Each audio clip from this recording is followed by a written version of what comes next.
Muy amados hermanos, en el nombre santo, glorioso de Cristo Jesús nuestro Salvador, y en este caso para la edificación de nuestra vida, quiero invitarles de manera por demás atenta que abramos nuestra Biblia para buscar en ella nuevamente el pasaje que apenas hemos leído.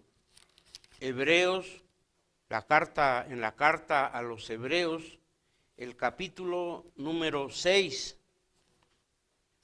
y de esta porción vamos a leer, amados hermanos, el versículo primero. Hebreos capítulo 6, versículo 1.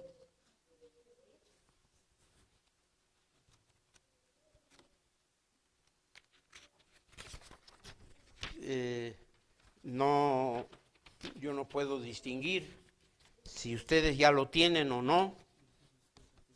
No, el 1. Sí. Vamos a leer el versículo 1, hermanos. Por tanto, dejando la palabra del comienzo en la doctrina de Cristo, vamos adelante a la perfección, no echando otra vez el fundamento del arrepentimiento de obras muertas y de la fe en Dios. Dejando, ¿qué? La palabra del comienzo.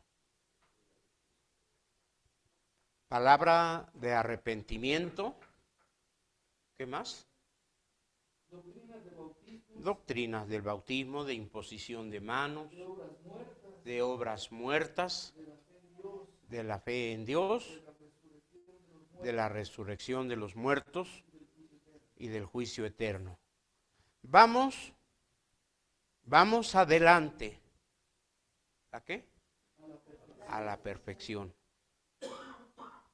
El día de ayer tuve el privilegio porque primero Dios así lo dispuso, luego algunas hermanas me invitaron a dar un mensaje de carácter especial porque la Unión de Sociedades Femeniles de nuestro presbiterio se está preparando para celebrar próximamente 100 años de su organización. Y después de leer un versículo determinado, les preguntaba, hermanas, ¿y a qué le sabe este versículo? Y la misma pregunta tengo para todos ustedes hoy. ¿A qué le sabe? En días pasados estuvimos en el pueblo de Tepecoculco y ya un hermano, una familia, nos había hecho llegar unos frutitos, no muy grandes. Tepecoculco es famoso porque hay mucha fruta, aguacate, durazno, guayaba, entre otros. Pero conocimos un fruto que no es común. No lo había visto en ningún lugar de la República y conocemos varios frutos. Un fruto de color verde por afuera, naranja por adentro, pero olvidando o dejando a un lado el color, su forma y aún su olor, pensamos, ¿y a qué sabe? Y me preguntaban los hermanos, ¿y a qué sabe? ¿Sabe a piña? No, no sabe a piña, no es piña. ¿Sabe a naranja? No, no es naranja. ¿Sabe algún fruto tropical? Tepecoculco no es un lugar tropical porque se encuentra a las faldas del volcán Popocatépetl. Es frío, pero es un fruto delicioso, hermanos. Y la misma pregunta en relación con este versículo. ¿A qué sabe Hebreos 6:1? ¿Aconsejo, hermano? ¿A exhortación? ¿A consuelo? vamos a volver a leerlo, porque a veces yo veo cuando, bueno, ya no veo, cuando veía, las hermanas meten la cuchara a la sopa o a los frijoles y le escurren un poquito del guisado aquí en su mano, lo prueban, no sé, lo vuelven a hacer 1, 2, 3 veces, le ponen un poquito más de condimento, ponen más atención a qué sabe, si ya satisface, y lo mismo tenemos que hacer con el texto sagrado, hermanos. Leerlo una y otra vez hasta que encontremos el sentido, el sabor del pasaje. Hebreos 6:1, ¿cómo dice? Por tanto, dejando...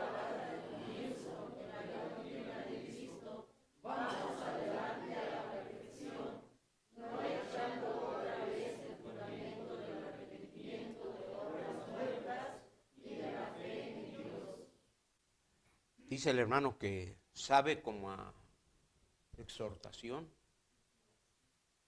Entonces ya se pueden dar por regañados, por exhortados. Pero no, hermanos. A mí tomo como parte central de este versículo, y no solamente en este vamos a meditar, sino nos daremos oportunidad de hacerlo a lo largo de los 10 primeros versículos de manera exegética. ¿Cuánto quisiera hacerlo con todo el capítulo? Y aún el anterior, porque el capítulo anterior y este se enlazan y su mensaje es similar, es como una cadena eslabonada. Pero la parte central del primer versículo del capítulo 6 es esta. Vamos adelante a la perfección. Y dejando todo no el contexto, no el texto, sino tomando esta declaración, vamos adelante a la perfección. Ahora, ¿a qué no sabe? ¿A qué sabe, hermanos? ¿Mande? A trabajo. ¿A qué más sabe?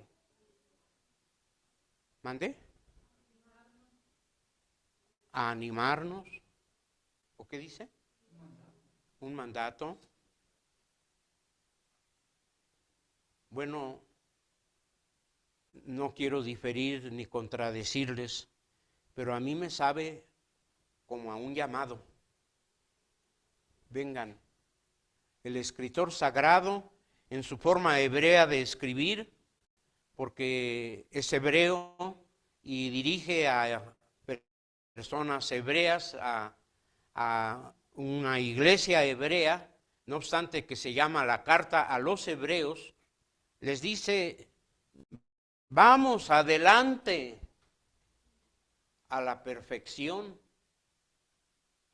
Y en la actualidad, amados hermanos, tenemos muchos elementos que pretenden llevarnos a la perfección, pero sin tener del todo el éxito anhelado. ¿Por cuántos medios nos llega información? En la escuela dominical comentábamos lo que se dice del Mar Rojo y el Golfo de Arabia, o el Canal de Suez y el Golfo de Arabia, y que confunde a la gente. Pues si allí encontraron carros con ruedas muy grandes, ensambladas, con la rodada forrada de oro o de cobre, y que con el paso de los años no ha logrado corroerse, pues indudablemente que eso fue de los egipcios. Bien pudo haber sido que las ondas del mar llevaron las corrientes marinas subacuáticas, llevaron por allá restos de los egipcios. Pudo haber sucedido, pero no es que hayan pasado por allí los hebreos para cruzar el mar Bermejo. No está dentro de esa posibilidad, hermanos. Pero ¿de dónde viene la información? De libros. ¿Qué más? Videos. ¿Qué más? Artículos científicos. Para ello está la arqueología. Tenemos, además de la arqueología, conferenciantes, seminarios. Me hablaron por teléfono hace como 2 semanas. Sí, me dijo la persona que me hablaba, me dijo cuál era su nombre, y su propósito era invitarme a un seminario elocuente, a un seminario bíblico, teológico bíblico. El Instituto Bíblico Teológico se llama. Y la verdad me llamó la atención. Yo dije, pues a lo mejor me doy una escapada y voy a ver de qué se trata. Me dio la dirección en donde estaba, en donde iba a ser la reunión. Y le digo, ¿y allí qué es? ¿Qué voy a encontrar? Un salón de un hotel, una sala, un edificio, una iglesia, una parroquia, una sinagoga. No, dice, es una casa común y corriente. Y allí se recibe a todo mundo. Si un cura quiere entrar, es bienvenido. Si un pastor quiere venir, es bienvenido. Si un rabino quiere llegar, también. Muchas gracias. ¿Saben de qué se trataba? ¿De qué se trataba? Se los voy a decir para que tengan cuidado, hermanos. De un movimiento ecuménico. Un movimiento ecuménico es algo así como una cazuela de, ya no se usa las migas, ¿verdad? Las migas es un guiso de pan con huesos, chile y no sé qué tanto. O más bien como una cazuela de chilaquiles donde todo está batido, pero hay queso, hay epazote y cebolla, hay de tortillas y hay un montón de cosas. El ecumenismo tiene el propósito, según el propósito, de hacer del mundo una casa ordenada en cuanto a la religión. Y el ecumenismo trata de conducirnos, de llevarnos a la perfección. Y a lo largo de los versículos que hemos leído, primeramente vamos a encontrar, vuelvo a repetir, que se trata de un llamado a la perfección. Vamos hacia adelante. Vamos adelante. Es decir, en el crecimiento, en el progreso, pero no en la filosofía del progresismo, sino progresando en la fe, en el espíritu, en la esperanza, en la confianza, en la templanza, en las virtudes que encierra nuestra fe. En ello vamos adelante. ¿Cuál es la meta? La perfección. Se dirán ustedes, pero ¿y quién es perfecto en esta vida? No, es que no voy solo. El Señor nos lleva de la mano, si nosotros lo permitimos, ir hacia adelante a la perfección. ¿Qué se necesita para alcanzar esta meta? Vamos a ver los elementos, hermanos. Por tanto, dice el texto, dejando la palabra del comienzo. En otras versiones dice los rudimentos de la fe. Los cimientos de la fe. La palabra del principio. Ah, qué bonito es aquella ocasión cuando se nos habla el Evangelio por primera vez, se nos habla con mucho amor, se nos convida al arrepentimiento, se nos abren las puertas del templo, se nos presenta un asiento cómodo, confortable, mientras todo vaya bonito, está bien.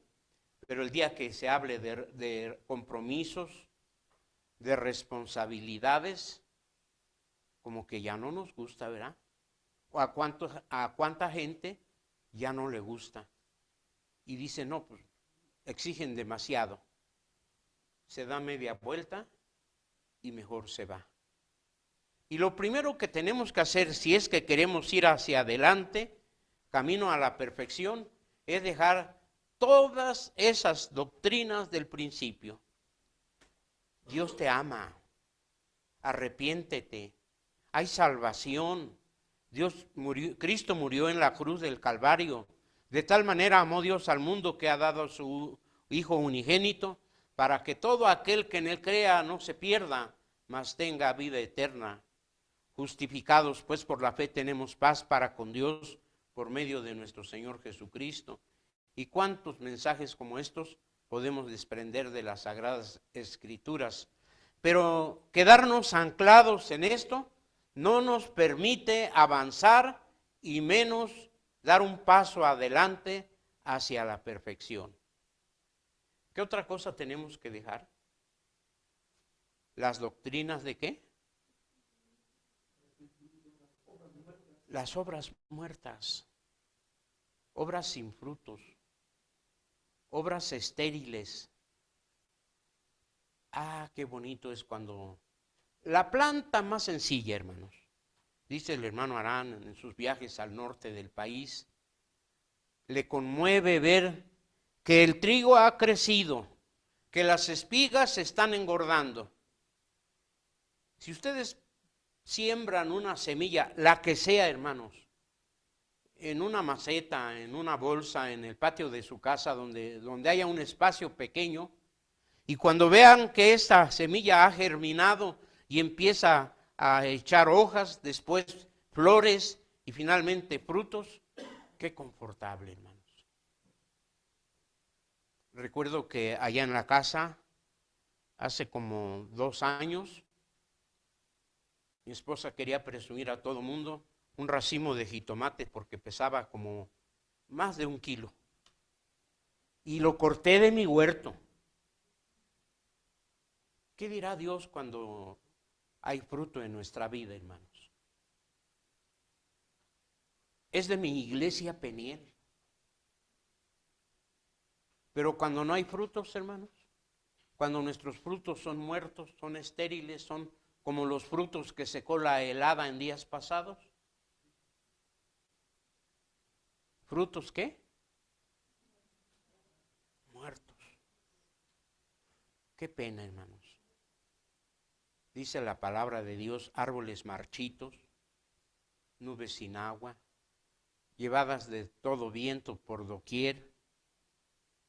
Y es necesario dejar también los frutos muertos. Otra cosa que debemos dejar en el versículo 1. ¿Qué más? Ahí terminó. La imposición de manos, los bautizos. La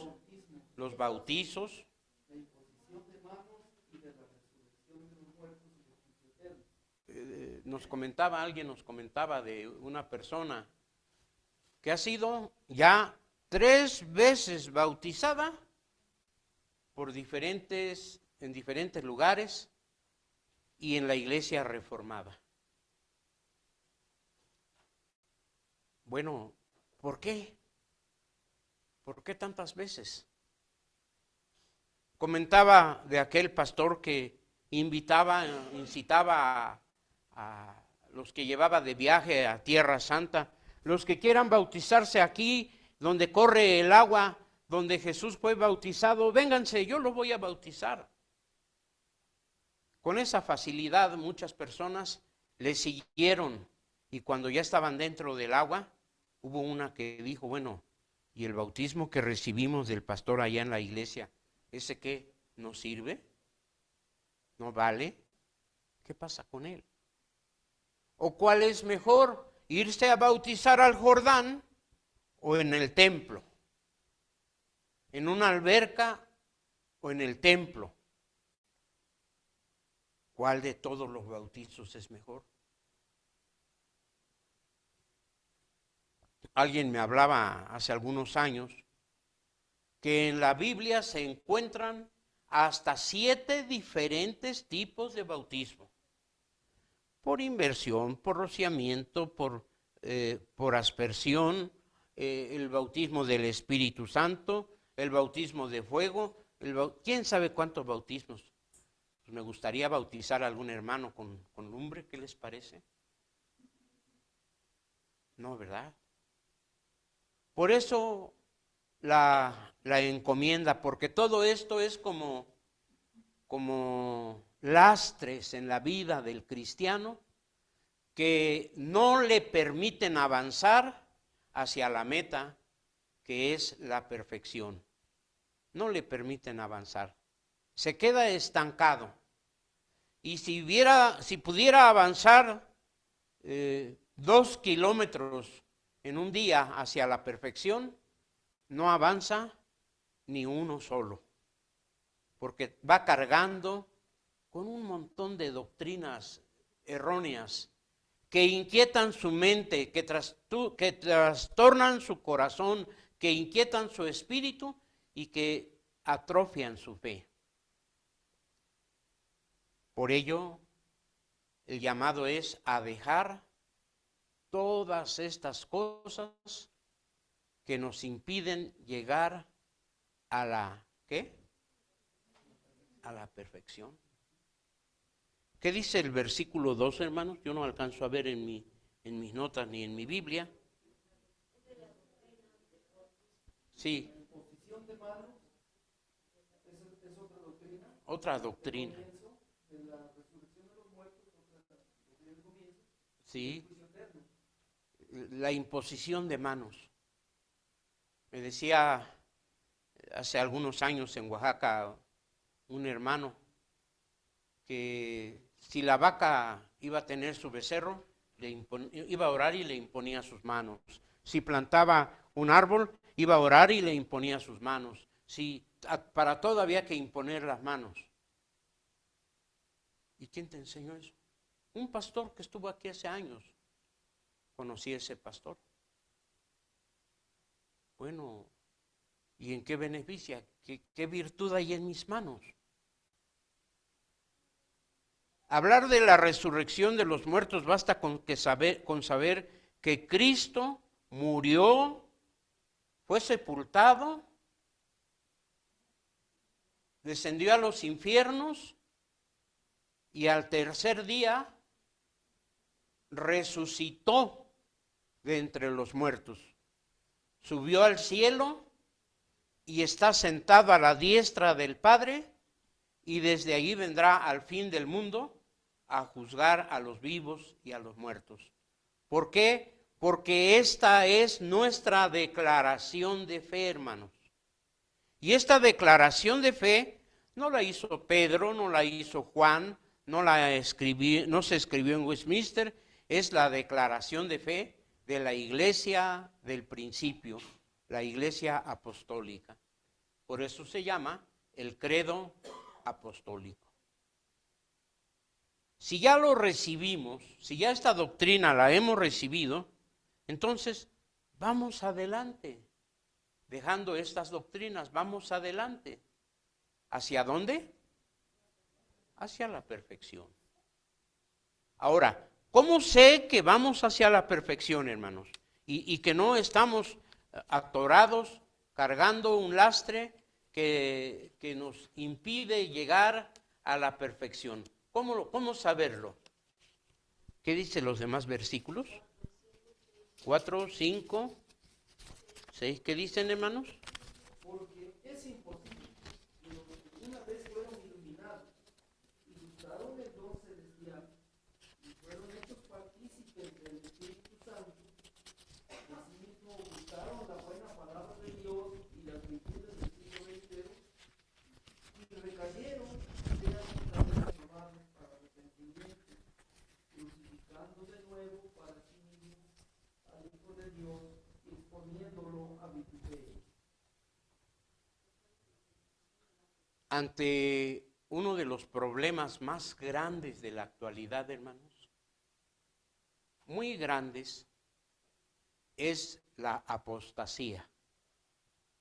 Digo de la actualidad, porque nos toca vivir. Pero en la época de Pablo, en la época de Juan, en la época de Pedro y aún en los tiempos del Señor Jesucristo, la apostasía era un fenómeno común entre los creyentes. ¿Qué es la apostasía? La apostasía, de una manera, es apartarse del camino. La apostasía es salir del camino. La apostasía es dar media vuelta y lo que dice el proverbio verdadero, como la puerca bañada a su revolcadero, es asqueroso, ¿verdad? O el perro a su vómito. ¿De cuántas maneras se nos presenta la tentación de la apostasía, hermanos?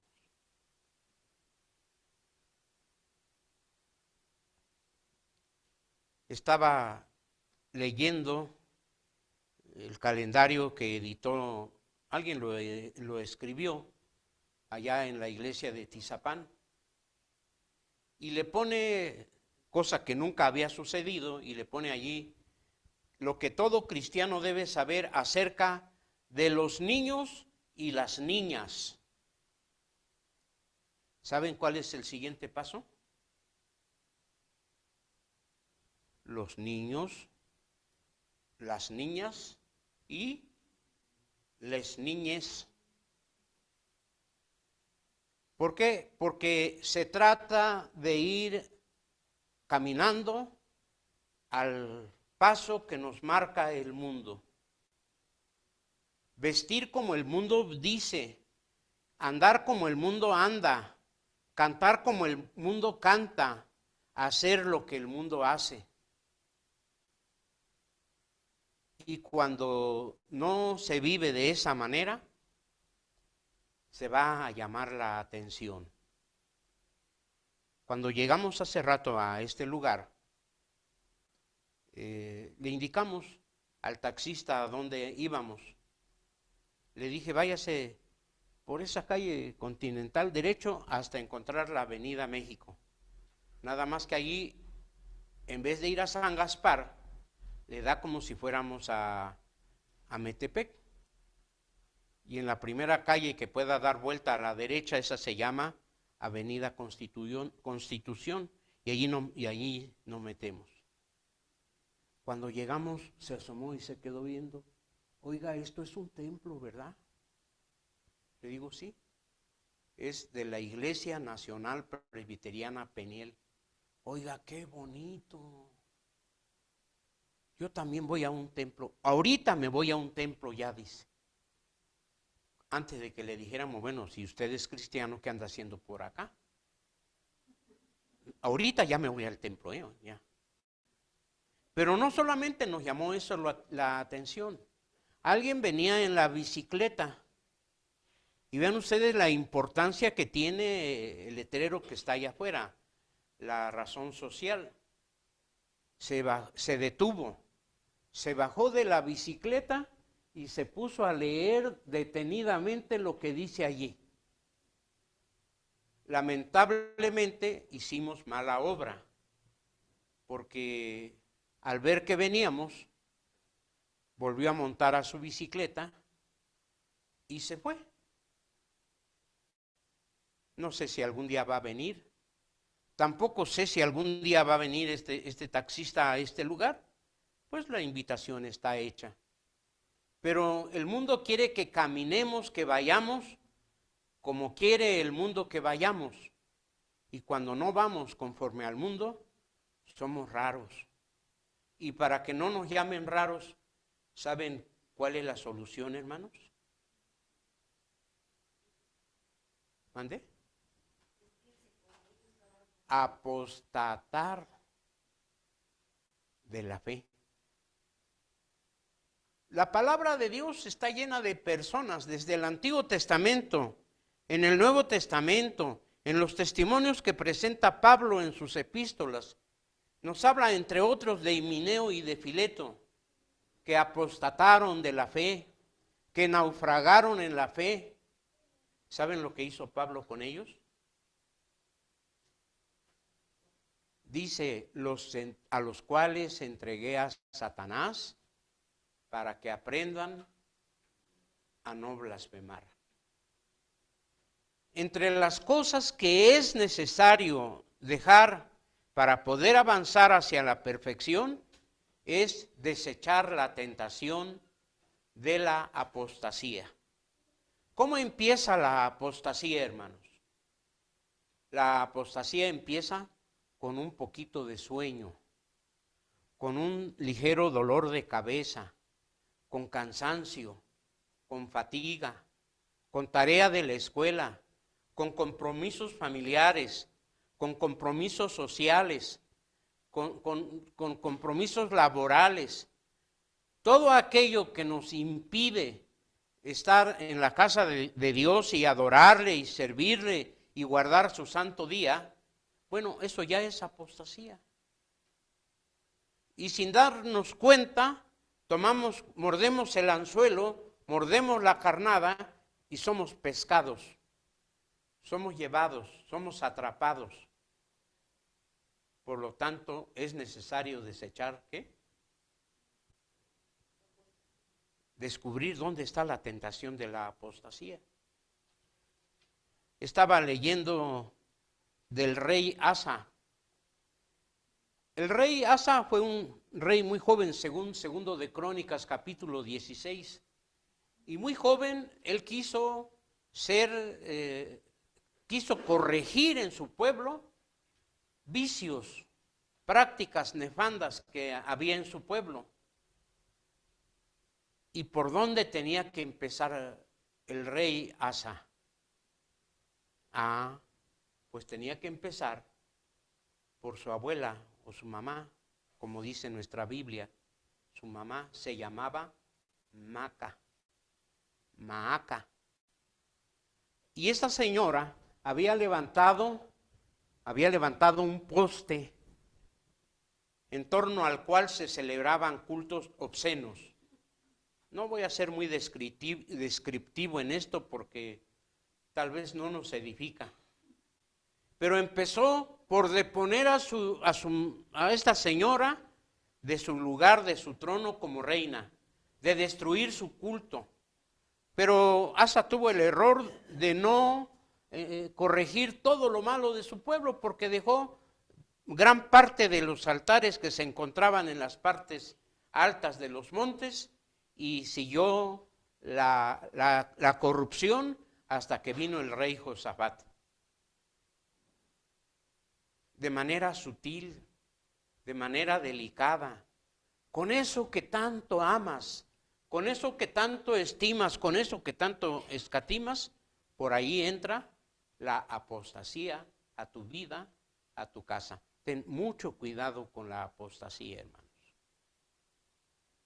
Claro, la apostasía cada vez va a ir creciendo, aumentando en su volumen, en su tamaño, en su importancia y en todas sus dimensiones.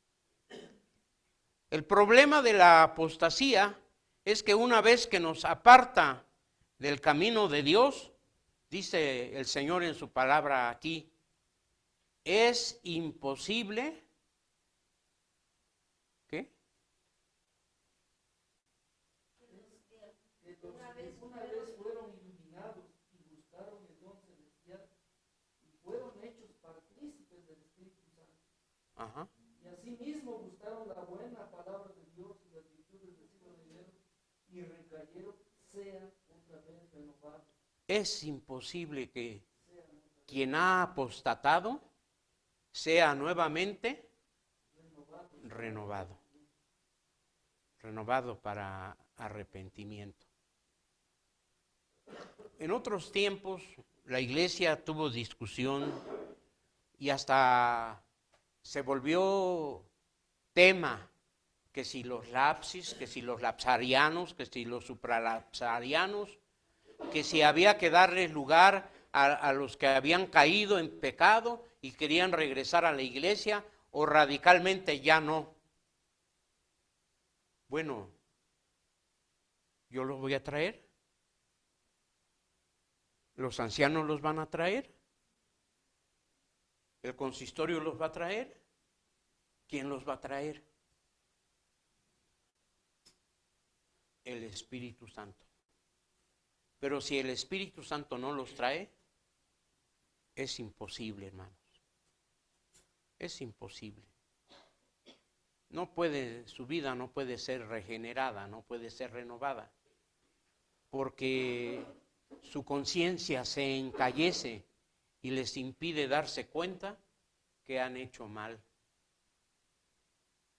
Y ya no vuelven jamás a ocupar su lugar en la iglesia. Ya gustaron de la gloria de Dios, ya gustaron de las delicias de la comunión con Dios, ya gustaron de la presencia del Espíritu Santo. Pero todos estos valores, una vez que son desechados, hermanos, ya no se pueden recoger. Es imposible. Al contrario, si queremos llegar al camino, a la perfección, tenemos que buscar los elementos que nos llevan a la perfección. ¿Qué elementos? Como la tierra que embebe, así dice el texto, que embebe el agua. Muchas veces vino sobre ella y produce hierba provechosa, aquello de los cuales es labrada, recibe bendición de Dios. Mas la que produce espinas y abrojos es reprobada y cercana de maldición, cuyo fin será el ser abrazado. Amados hermanos, yo no quiero ser exhortativo, no quiero que se llama el hermano exhortar, no, que cada quien se exhorte a sí mismo. No si anda en apostasía, no si vive en pecado tampoco. No si quisiera todos los días, cada domingo, estar escuchando el sermón de la resurrección de los muertos, estar escuchando sobre el perdón de pecados, estar escuchando sobre el bautismo. No. Vamos a ver otra cosa. ¿Qué clase de frutos da cada cristiano? Como los frutos que da la tierra que ha embebido el agua que sobre ella ha caído, o como los frutos que da la tierra seca, árida. ¿Qué frutos da la tierra que embebe el agua?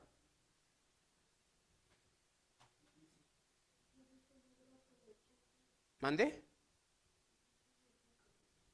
¿Quién sabe qué dice la hermana? Y produce hierba provechosa.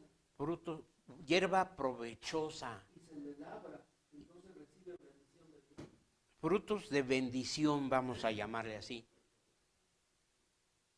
Ay, hermano, no saben, en estos días, nosotros que vivimos allá por el rumbo de Temuaya, estamos esperando que ya venga la época de lluvia, porque desde quelites de la tierra, los más simples, pues no hay quelites muy finos, pero hasta lo más rebuscado, estamos tratando de encontrar, de comer. Hongos. ¿Y quién no desea comer elotes? Pero si no hay agua, no hay elotes. Y el maíz. ¿Y cuántos frutos más vienen como consecuencia de la lluvia? Estos son frutos de bendición, donde Dios envía bendición y vida eterna. Estos frutos no son de que porque sabemos mucho, de porque estudiamos bastante, de porque hemos aprendido mucho, sino es lo que Dios hace en nuestra vida. Frutos de bendición. Hay otra clase de frutos. Los frutos de espinas y abrojos. ¿Alguna vez ustedes antes de este versículo han oído de los frutos de las espinas y los abrojos? ¿O las espinas y los cardos? ¿En dónde? En Génesis capítulo 3, la sentencia que Dios le da a Adán. por esa culpa del pecado, la tierra te va a producir espinas y cardos. Y la tierra va a ser maldita. ¿Frutos de maldición o frutos de bendición? Amados hermanos, no queda más exhortación sino analizar nuestra vida. ¿Qué frutos está rindiendo? ¿Qué frutos ha rendido? ¿Va hacia adelante, hacia la perfección o se queda aquí, hermanos? ¿Está estancada o no ha dado el primer paso, que es dejar lo que tiene que dejar para empezar a caminar camino a la perfección? Y en el camino a la perfección analice qué frutos está dando. No hay tantos, solamente se clasifican en dos, o de bendición o de maldición. No hay más, hermanos. Ahora, los frutos de bendición, ¿cuáles son? ¿Qué dice más adelante? Estos frutos son labrados, Sí, pero los frutos de maldición pues son quemados, sí. Los otros, los de maldición. abrazados. Ajá. ¿Qué más dice?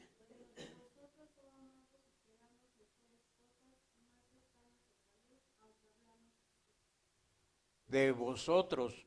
Vean cómo, con cuánto amor escribe el escritor sagrado a su iglesia.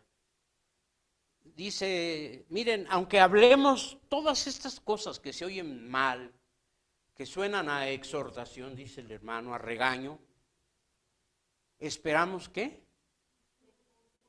Mejores cosas.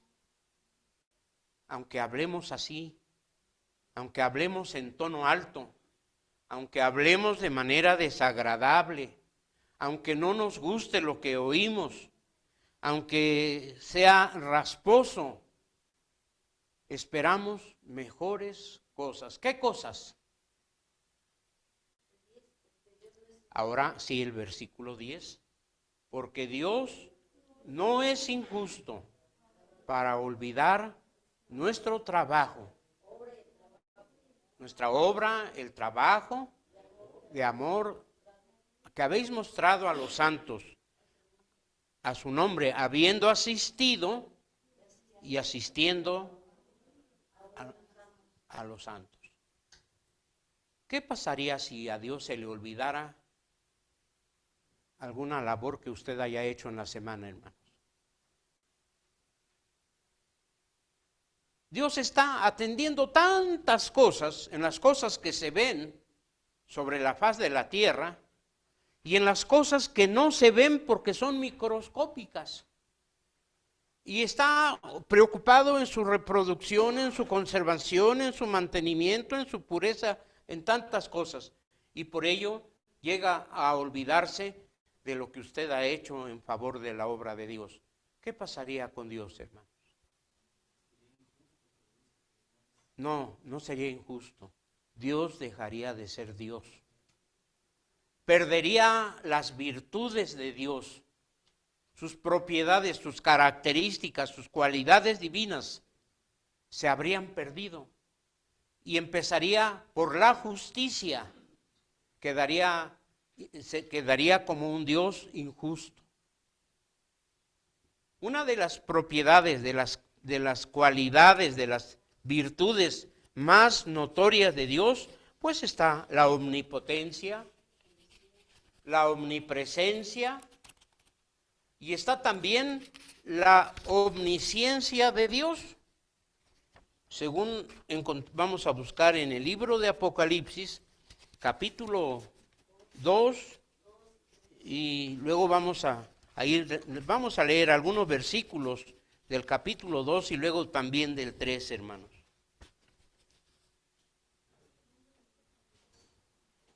Capítulo 2, versículos 1, 2 y 3. ¿Alguien quiere leerlo, hermanos? ¿Alguna hermana o hermano que quiera leerlo reverentemente para todos? Yo sé tus obras y tu trabajo y paciencia, y que tú no puedes sufrir los malos, y has probado a los que se dicen ser apóstoles y no lo son, y los has hallado mentirosos. Miren, hermana, a mí me conformaría con que dijera, con que pudiéramos aprendernos esto. Yo sé tus obras. ¿Quién dice esto? Dios, yo sé tus obras. Pero dice, yo sé tus obras, yo sé tu trabajo, yo sé tu paciencia, yo sé tu fidelidad, porque has probado a los que se dicen ser apóstoles y no lo son, y los has hallado mentirosos. Eso se llama fidelidad, la renuncia a la apostasía. Pero Dios no sabe, no solamente conoce lo bueno. Si seguimos leyendo de la carta a los Efesios, vamos a encontrar, pero tengo contra ti también esto y esto. Pero de eso no vamos a hablar ahora, hermano. Vamos a hablar nada más que Dios sabe de lo bueno que usted ha hecho, sin necesidad de que se lo digamos. En la siguiente carta, Éfeso, Esmirna, capítulo 2, versículo 9.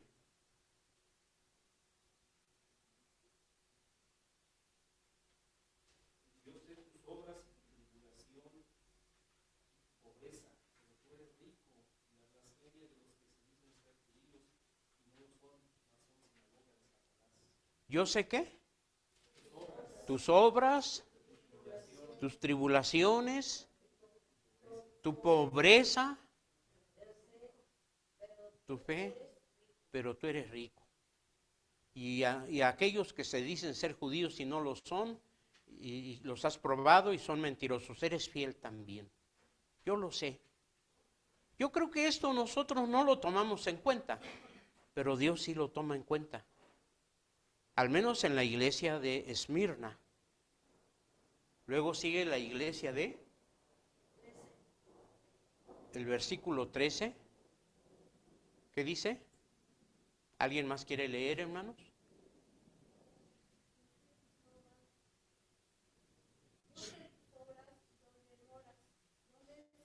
Donde está la silla de Satanás. Y retienes mi nombre y no has dejado mi fe, aun en los días en que fue Antipas y testigo fiel, el cual ha sido muerto entre vosotros, donde Satanás muere. Yo sé tus obras. ¿Qué más? ¿Y dónde moras? Donde está la silla de Satanás. Y retienes mi nombre. Y no has negado tu fe, aun cuando Antipas fue muerto. La lealtad, la abnegación, el sufrir la tribulación de esta iglesia. Bueno, estas son obras que Dios conoce en su infinita omnisciencia. Estamos hablando de Éfeso, de Esmirna, de Pérgamo, ¿de quién más? El 19, ¿qué dice? ¿De qué iglesia habla? De Tiatira. ¿Cómo dice el versículo 19? Yo he conocido tus obras y caridad y servicio y fe y tu paciencia y que tus obras posteras son más que las primeras. Sí. Yo he conocido tus obras. ¿Qué más? Tu caridad, tu servicio, fe, tu paciencia. Y cómo has crecido en tus frutos, en tus obras, porque las obras postreras son más que las primeras. Estamos en la iglesia de Tiatira. Luego sigue la iglesia en el capítulo número 3, 1 y 2, la iglesia de Sardis. ¿Qué dice?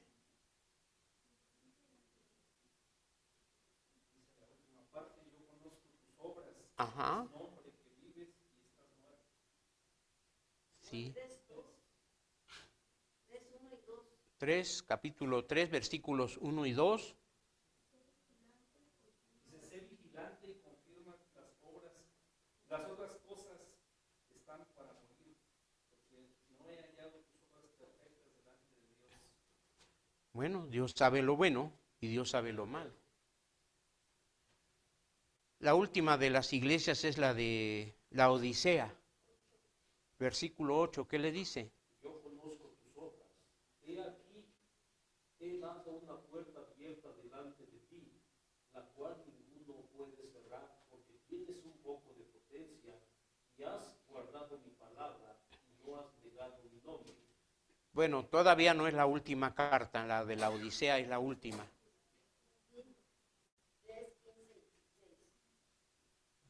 Capítulo 3, versículos 15 y 16, ¿qué dice? Yo conozco tus obras, que ni eres frío ni caliente. Con eso mejor es suficiente, hermano, no queremos saber de cosas feas. Yo conozco tus obras.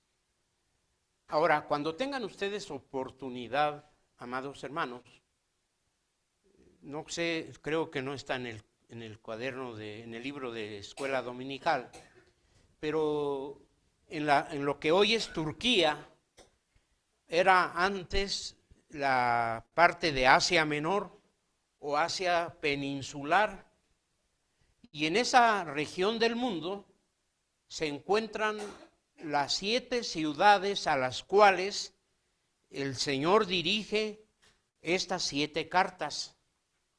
¿Qué quiere decir el Señor? El Señor quiere decirle a cada una de estas iglesias, Éfeso, Esmirna, Pérgamo, Tiatira, Sardis, incluyendo la Odisea, mira, yo sé lo que sucede en Éfeso, sé lo que sucede en Esmirna, sé lo que sucede en Pérgamo, como si nos dijera hoy, yo sé lo que está pasando ahorita en Tizapán, yo sé lo que está pasando en Peniel, yo sé lo que está pasando en ¿dónde más, hermano? En Santa María la Alta, ¿dónde? En Querétaro, en las diferentes iglesias. ¿Qué quiere decir esto? Que el conocimiento de Dios no se limita por el espacio. El conocimiento de Dios no se limita solamente por cosas malas o por cosas buenas. El conocimiento de Dios es infinito. Por lo tanto, se dice que es omnisciente, porque Él todo lo sabe. Lo bueno, lo malo, lo que se ve, lo que no se ve también. Y Él no es injusto para olvidar ninguna obra. Y su propósito es pagar a cada uno la obra que hubiera hecho, sea buena o sea mala, sea grande o sea una obra pequeña. No tenemos mucho tiempo para leer Mateo 25 del 31 al 46, pero vamos a leer solamente Mateo 25, 46, hermanos. Nada más.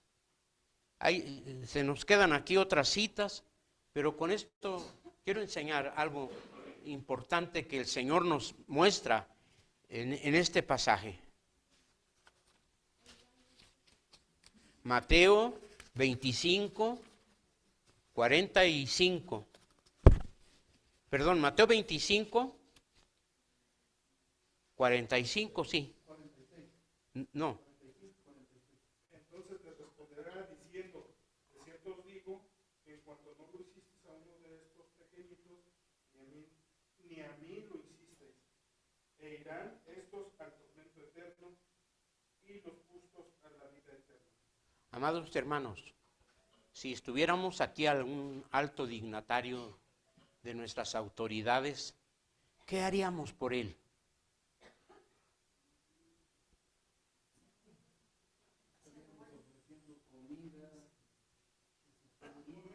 Ahora que estuvimos allá en Oaxaca, en la reunión del sínodo, de repente un hermano sacó de entre su morral un cepillo y una cajita, una tapita de grasa o crema, no sé qué, y a todos nos anduvo cepillando los zapatos.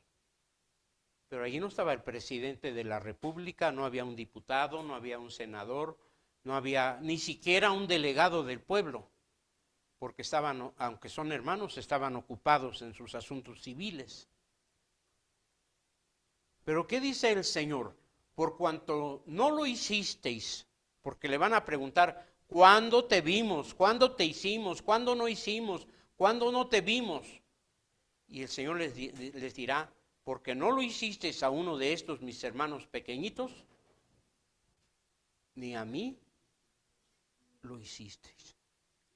Ahora, ¿qué es lo que quiere pagar el Señor? ¿Qué es lo que quiere recompensar, hermanos?